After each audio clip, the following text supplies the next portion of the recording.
Orion Township received a grant from SEMCOG that will allow them to construct a safety path and boardwalk along Mabee Road. The music festival known as TommyStock raised funds that help maintain and make improvements to Camp Agawam and the Fire Bowl. Classic cars and hot rods lined the streets of downtown Orion for the annual Kids and Cops Car Show organized by Golling Buick GMC. Runners and walkers of all ages were invited to come out to the historic Scripps Estate to take part in the annual Run Over Addiction 5K. Hello everyone, I'm Stacy Calloway. And I'm Lyndon Potter. We'll have those stories and so much more on this edition of ONTV News.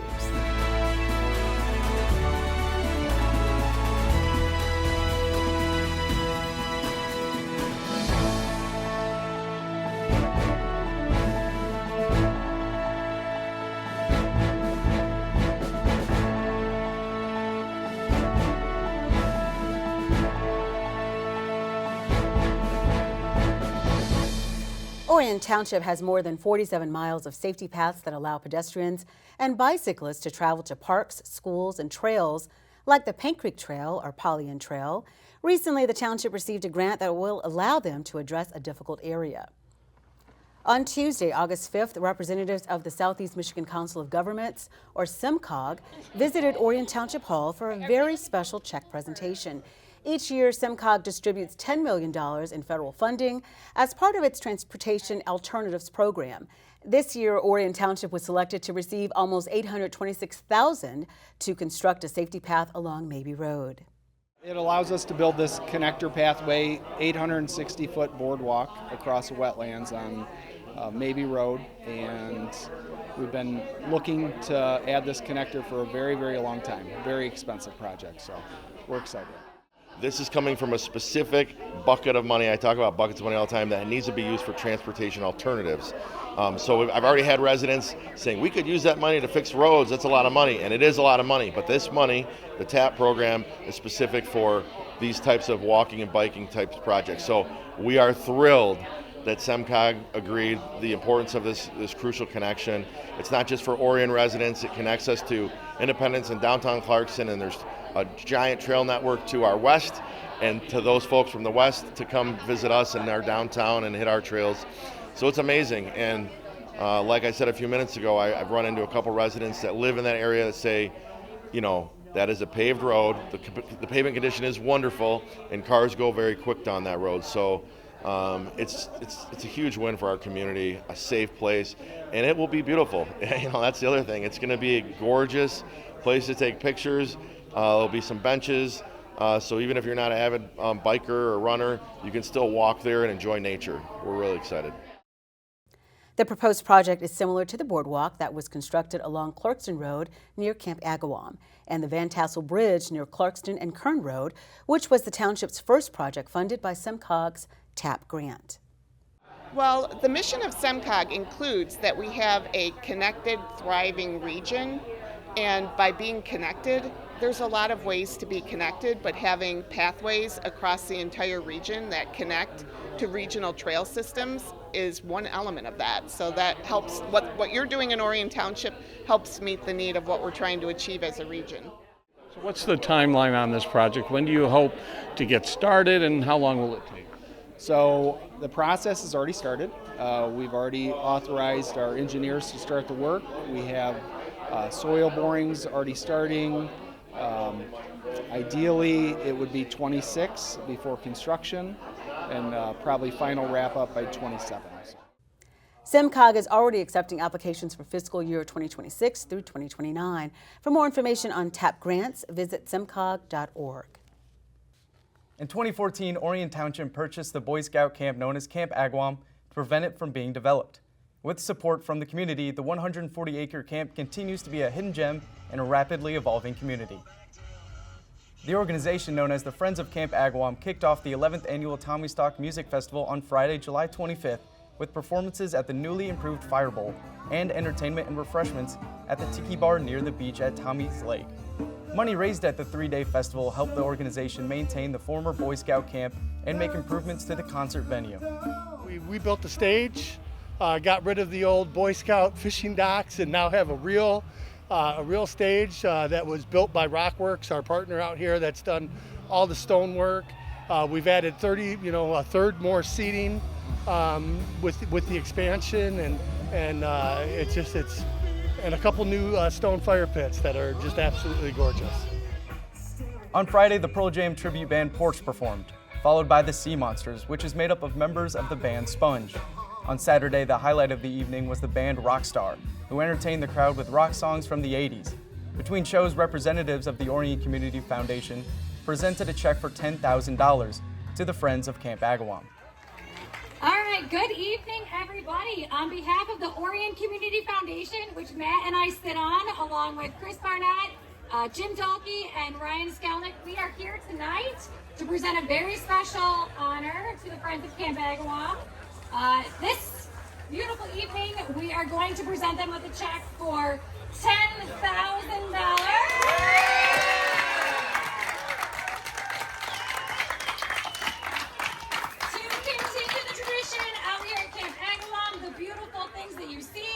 Like they said, it couldn't be done without all of your donations and all of the hard work of this volunteer board that is behind me. The weekend wound down on Sunday with a more mellow mood at the beach on Tommy's Lake. Money raised on the final day went toward the American Cancer Society. Yeah, so I've been an ambassador the last several years for the American Cancer Society. The Real Men Wear Pink, and so we do a big pink float out. The Friends of Camp Agawam makes a donation as a part of the alcohol sales that day to breast cancer awareness and raising money in the fight for people that are fighting. The Lake Orion community is amazing. They have been involved with Men Wear Pink of Lake Orion since 2017, and these gentlemen that pull the community together are amazing. And the funds raised help breast cancer research and patient services, as well as creating breast cancer awareness, providing rides to those that don't have support, and to also provide our 1-800 number for anything. You could be in the middle of the night and get diagnosed with breast cancer, and you can call the 1-800 number, and we'll find a peer to talk with you through, and any other resources you need. If you missed the event, keep in mind that donations are accepted all year long.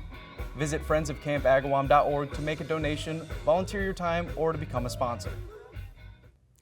Throughout the summer, there is no shortage of car shows in and around the Lake Orion area. Recently, one local car show had a heavy police presence. ONTV's Joe Johnson explains.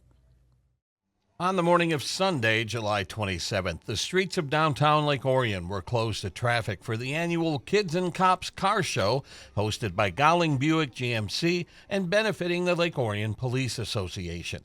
Approximately 100 cars were parked along Flint and Broadway Street while Rockin' Ronnie spun the oldies. Well, welcome everybody to downtown Lake Orion for our Cops and Kids benefit we have every year right here in downtown Lake Orion for the benefit of the Lake Orion Police Association.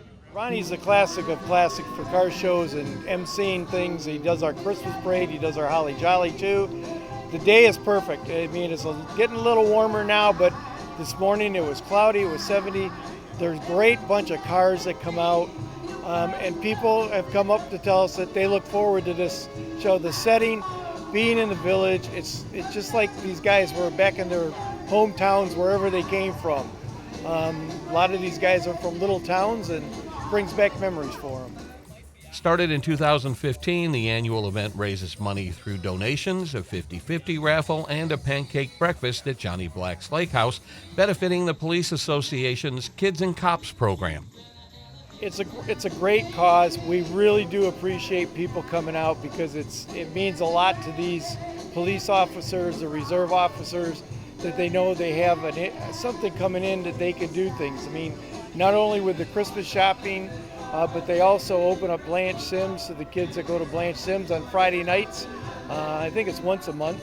And they have the gym there, opened up everything, games, and they have pizza for them, drinks. It's just that's a fantastic thing to see. And what they do for the community is unbelievable. So Friday nights during the winter, usually January, February, we go in there, we break out the floor hockey and the basketball and the Legos and everything else, and the cornhole games and everything else. It's about 15 or 20 officers on their own time, dressed in golf shirts like this, but it's a chance to interact with the kids before we interact with them in a negative situation or a more challenging one. And they love talking to us. They love, knowing that we're approachable. We love getting to know them too. And it's just overall a good program. Again, I think we are breaking or helping break any negative stereotypes that they may have already formed and reinforcing only good ones. Gowling's next big event is their Super Cruise, scheduled for September 27th at the dealership on Lapeer Road. The Lake Orion Police Association accepts donations year-round.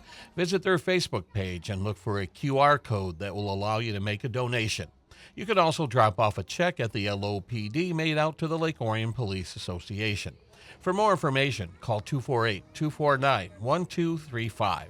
In downtown Lake Orion, this is Joe Johnson reporting for ONTV News. Thanks, Joe. Many Lake Orion residents may drive past the guest house on Joslyn Road without really knowing what's going on between the borders of campus. Recently, residents had an opportunity to fully explore the historic property. On the morning of Saturday, August 2nd, approximately 135 participants gathered on the grounds of the Scripps Estate to take part in the 5th annual Guest House Run Over Addiction 5K Run and Walk.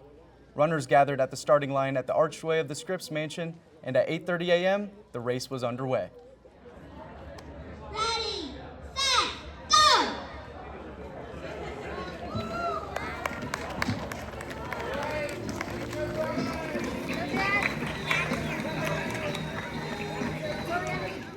The Scripps Mansion was built in 1927 for William Edmund Scripps and his family.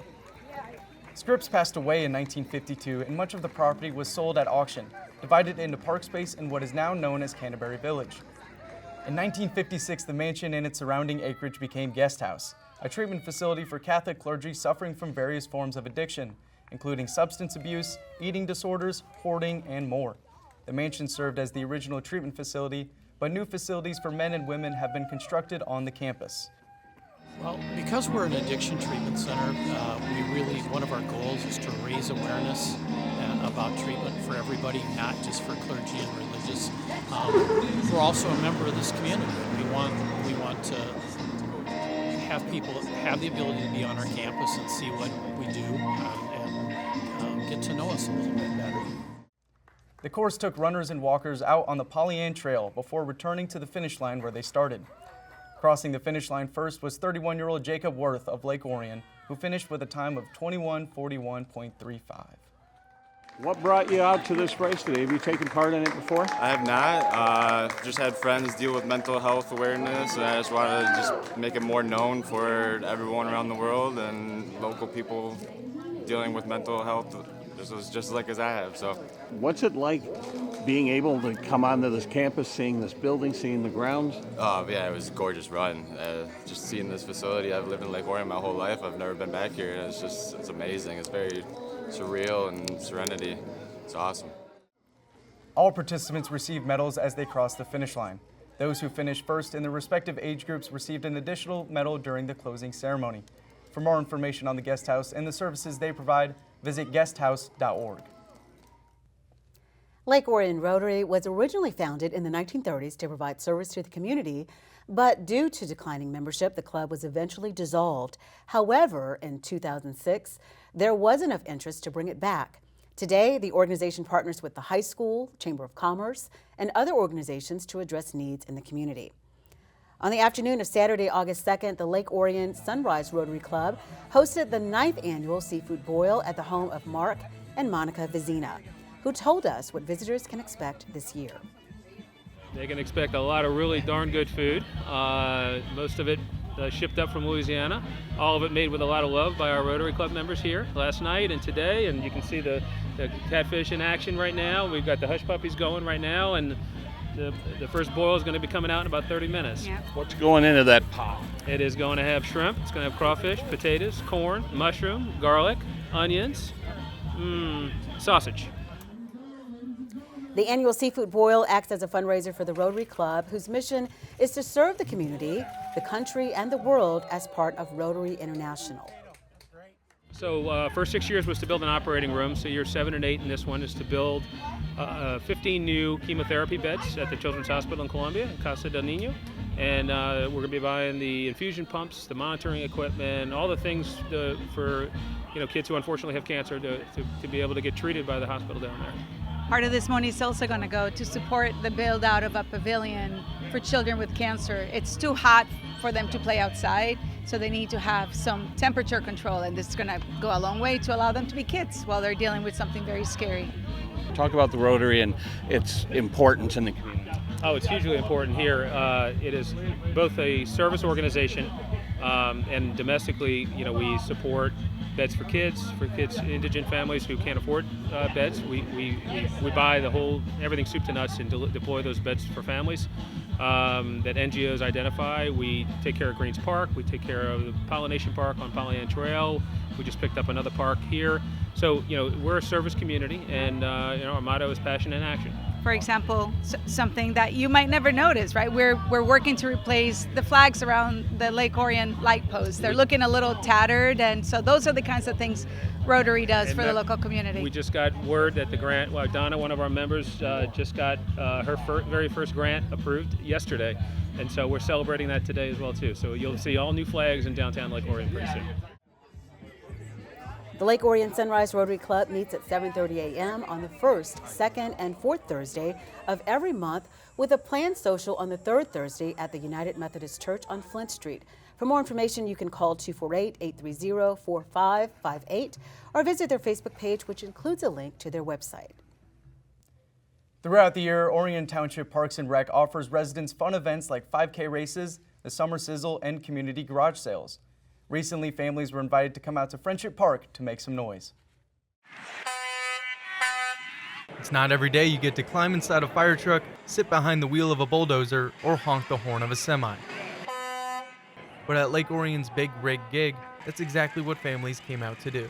I'm here at Friendship Park, where the attention is less on the slides, but more on the rides. From tractors to fire trucks, big rides to small rides, almost alive to definitely alive, to real and to fake. The Big Rig Gig gave kids plenty of choices where to honk horns, climb inside, or meet the driver.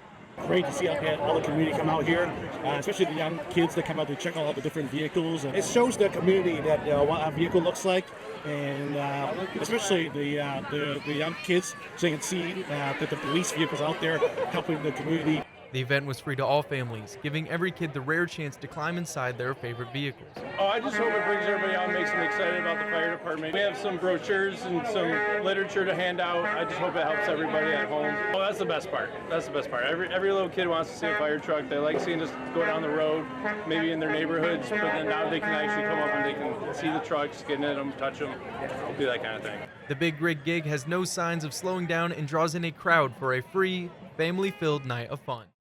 Next up, the Parks and Rec staff is gearing up for the annual Fall Festival of Family Fun on Saturday, September 20th at Camp Agawam. Visitors can enjoy lots of fun activities like crafts, a petting farm, hay wagon rides, carnival games, and more. Parking and admission is free. For more information, visit orionparks.com. You don't necessarily have to wait until Memorial Day or Veterans Day to honor a vet or to thank them for their service. As a matter of fact, why not show them how much they're appreciated right smack dab in the middle of summer? On Saturday, July 26th, local veterans and their family members were invited to come out to Lake Point Community Church in Oxford for the annual Veterans Picnic, now known as Vet Fest. Organized by the church's Veterans Ministry, the name might be new, but the mission hasn't changed. The situation here and why we call this picnic together is to honor the veterans, the men and women that served this country.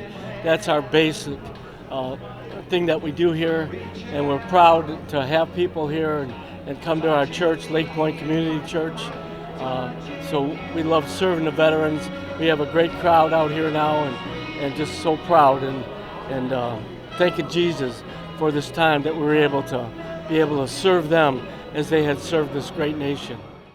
We just want to love on veterans in our community in Southeast Michigan and hook them up with resources that can help them have a better life. So that's what we're hoping to do, and love on them and feed them and entertain them. So Approximately 300 visitors enjoyed a free buffet lunch that included burgers, hot dogs, brats, and more. And they were also treated to live entertainment on the stage. Vendors in the lobby offered a wide variety of resources available to veterans. So the vendors are from just all different avenues, from finding your DD-214 if you lost it or you're not sure where it's at. They could bring it up through their computers. We have Warriors Journey that are here today with Bibles for some veterans if they need Bibles, and just so many other vendors that are going to help out and just whatever we could do for the veterans. Lake Point Community Church, they've been awesome in helping us get volunteers and support. We have some major donors, the Kershaw family, the Hale family, the Carpenters Union, the VFW local posts here. We're all kind of our major donors, and then families throughout our church. So it's awesome. We couldn't do it without them, that's for sure. Unfortunately, we were told that the Veterans Ministry will not be having their annual Veterans Day dinner this November, but are already looking ahead to next year's Summer Vet Fest. For more information, you can call 248-628-0038 or visit lakepointcc.org. Major League Baseball's playoffs are still a long way off, but the success of the Detroit Tigers has fans of all ages cheering them on. Recently, an event took place in Orion Township that was geared toward getting young ones excited about America's favorite pastime. On Sunday, August 3rd, Lake Orion's youngest ball players were invited to come out to Friendship Park for an afternoon of fun and practice during Mayor's Play Ball event. Woo! That was a heater. So this is our second year partnering with Major League Baseball, MLB, the Detroit Tigers, and Orion Township to bring baseball to our community. And the goal of today and the goal of this partnership with MLB is to teach young people the love of America's pastime, the love of the game. So today's just a little intro. So we have some fun, some skills teaching, and a guest appearance by the world famous #1 mascot in America, Paws. So it should be a real fun day. The kids are excited. The parents and adults are excited. I'm geeked. So that's what we're here for today. Following an opening ceremony at Miracle Field, players were split into groups and led into one of 4 diamonds where they practiced skills like throwing, catching, and batting. So we have some young experts from Lake Orion High School, some of our baseball and softball players. We have a local former pro player, Chris Newell, who was out last year, who's coming out again, and some others. So this is just, again, a fun day to teach kids about baseball. As the event wound down, the Detroit Tigers' popular mascot, Paws, showed up to have fun with the kids and adults, posing for photos and goofing around on the field. I mean, they're all getting a really cool, cute T-shirt that says MLB, but I hope I already see the smiles, and so it's already a W for me. That's it. And we're going to have ice cream, but again, the goal is for people to understand that this is a great sport, a great way to play, something you can play when you're young and you're old and watch the Tigers win on TV also. Started in 2015, Major League Baseball and the United States Conference of Mayors joined forces to bring baseball to kids who might not have access to the sport. For more information, visit usmayors.org/playball. Way back on June 7th, the Orion Township Public Library kicked off their summer reading program with a huge party, encouraging students to keep reading all summer long. Well, the summer has gone by in the blink of an eye, and readers were invited back to wrap up the program with another fun event. On Saturday, August 9th, the library hosted its summer reading finale on the property behind the building. It was revealed at the event that participants blew past the goal of 15,000 books read over the summer. We want them to enjoy reading, so we promote reading for fun during the summer. Pick any book they want to read, any book their parents want them to read, and read it as a family, and just continue reading throughout the summer while school is not in session. The families that attended the finale were invited to take part in Drumunity, a combination of drums and community. Parents and kids of all ages were encouraged to grab drums, tambourines, bells, and other noisemakers to get in on the fun. Just everybody come together, all ages. I saw a 2-year-old, I saw teenagers, I saw grandmas and grandpas, and all the other in-betweens just coming together to do something fun together. And it's not watching something, and it's not playing competitively, it's just messing around. And we use these drums, these mallets and tools and all that stuff just for fun. Do you feel that this is a learning opportunity as well? What do these kids learn? I think, keeping a steady beat and just being aware of what your hand is doing and coordinating your. I feel like sometimes I tell the kids, your brain is going to explode if you can sing and drum at the same time. So I think just brain growth and coordination and, working together, it's all there. The event wrapped up with a raffle drawing where kids had a chance to win prizes purchased from Green Hippo Gifts in downtown Lake Orion. This one was great this year because it was very interactive and fun, so everybody got to participate. We love having magic shows too as well. But yeah, we like bringing them there, and they are excited to come and see if they won a prize, and they did so much reading, and we're just celebrating how good and how awesome they are for reading in the summer. For more information on all the fun activities happening at the library, visit orionlibrary.org. High school football practices are kicking into high gear with the season slated to kick off on August 28th. ONTV's Sammy Taramina had a chance to speak with the coaches hoping to win the OAA League title. On Friday, August 8th, the 22 high school football teams that make up the Oakland Activity Association were invited to come out to Rochester High School for OAA Media Day. Now in its 11th year, coaches and players went before the press to introduce themselves and share their expectations for the 2025 season. I want to welcome everybody to Rochester High School here. My name is Eric Vernon, head football coach here at Rochester. We're honored to be able to be hosting this OAA media event this year. We say it every single year, but you look at the OAA from top to bottom, it is one of the strongest leagues, program-wise, player-wise, coaches-wise, you're going to find anywhere in the state. It's great to be able to get together as a league before we start our competition, and so we appreciate everybody being here. Lake Orion Dragons head coach Chris Bell brought 3 of his team captains. Last season, the Dragons finished with a 6-4 regular season record, losing to the Clarkson Wolves in the playoffs. The team will face some challenges in 2025, only 4 starters returning on offense and defense. Coming into the year, you got some questions at quarterback, so talk about how that quarterback situation's been going. I don't know if we necessarily have questions. We've got 2 really good ones. Brody Thompson has played well for us, and he's been in there, and then we have Anderson Adams coming. So we got 2 great options, and it may be a combination of both of them. So they both do some things well. We can win with both of them. We're going to let those guys battle it out in camp. We look at it as it's a blessing and a curse. You got 2 great ones, and it's also hard because sometimes you got to pick one. And they're both great kids, great leaders, and so we're going to be in good shape with either one. What is your expectation this year, Coach? You know what? I want us to be as good as we can be. The kids are working hard. They're hungry. They're great kids. They're going to have some success. I just want us to, at the end of the season, to say that we maximize our talent. We got everything out of our ability. We're going to be in every game. How many are we going to win? I don't know. It's because the league is so balanced. But these are great kids going to play hard. It means everything to them. They've worked hard, so we're really excited. The Dragons play in the OA Red Division, which includes Clarkston, West Bloomfield, Rochester Adams, and Oxford. The Wildcats are led by new head coach Trevor Potts, replacing Zach Line, who left to take a position as an assistant coach with the Denver Broncos. I got the new coach of the Cats, Coach Trevor Potts here. Coach, how has the transition been from Coach Line to you been going for you guys? I think it's been a good transition. We've had the opportunity to take on new roles and responsibilities as a staff, but more importantly, just keep the continuity of our kids and our program and how we train and who we are as Wildcats. Talk about that schedule. It is brutal. I mean, week 1 against Heartland, and then with not missing the red, but then we got week 9 against Macomb, Dakota. So talk about that murder's roll with schedule you guys got. Yeah, I think, it's always been our philosophy at Oxford to play whoever, whenever. I think in order to compete in the Division I playoffs, you have to play those teams throughout your year. And we're just looking to compete week by week and improve each week and hopefully have a long playoff run. I got the coach of the Wolves, Coach Justin Pintar here. Coach, looking at last season, obviously you got a lot of people on offense coming back, but how's that defense looking?